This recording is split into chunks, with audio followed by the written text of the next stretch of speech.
করো।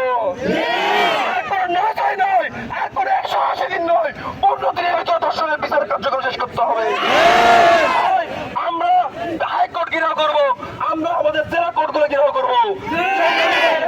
আমরা আজকে এই জায়গা থেকে বলতে চাই, যদি জান্নাতুল ফেরদাউসের দর্শকের পক্ষে কোন আইনজীবী দাঁড়ায়, তাকে পিটিয়ে কোর্ট থেকে বের করে দেওয়া হবে, পিটিয়ে কোর্টের দরজার সামনে লড়তে দেওয়া হবে।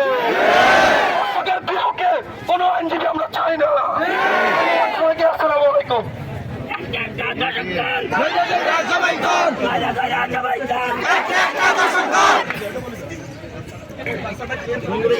সংগ্রামী উপস্থিতি।